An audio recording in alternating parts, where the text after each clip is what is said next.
s'appelle Pierre Drault. C'était une journée qui a rassemblé énormément de monde, d'horizons différents, d'origines différentes, origines géographiques mais aussi sociales différentes. Et puis on a réussi à avoir aujourd'hui, grâce à une collaboration interassociative assez importante, beaucoup de populations qu'on ne touche pas toujours par ailleurs. Parce que ça a commencé par un culte interculturel pour continuer avec des animations avec les enfants.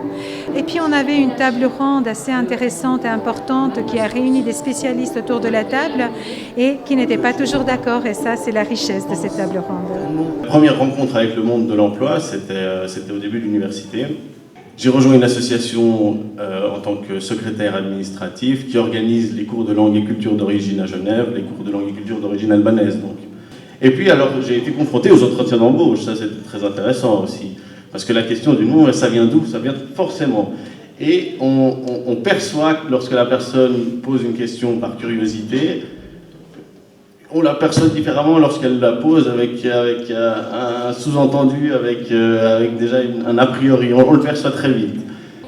Malgré mon passeport suisse, malgré l'armée, malgré ma formation, malgré mon investissement, je me suis heurtée à des difficultés. Ce qui est sorti, c'est que le problème existe, le nom est effectivement un frein pour l'emploi et ça s'est dit de tous les acteurs, de tous bords politiques ou autres autour de la table ronde.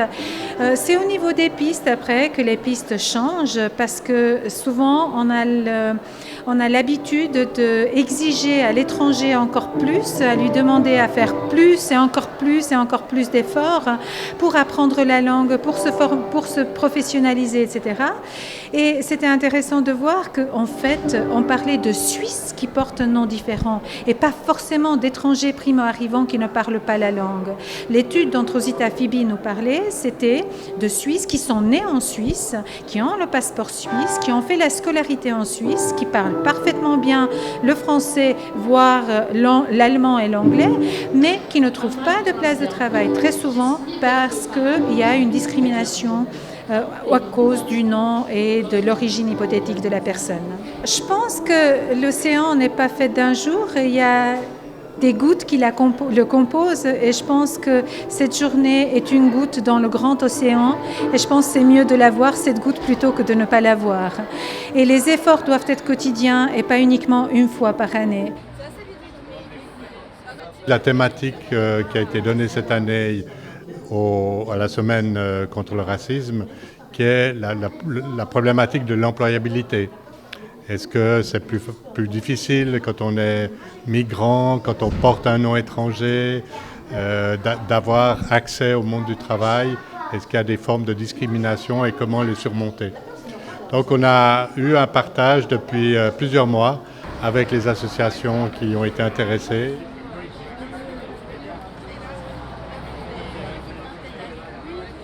Je crois que le défi, c'est de ne jamais se résigner, de toujours redire que c'est important de rencontrer l'autre, d'apprendre à le connaître.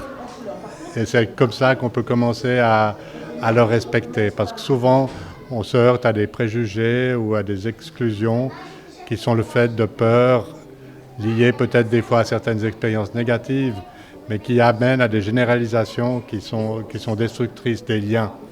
Alors que vivre des journées comme celle-là et continuer à en promouvoir, ça permet justement de vivre d'autres expériences plus positives, plus constructives et d'aller commencer à détruire un certain nombre de murs ou de ces craintes qui nous tiennent à distance les uns des autres.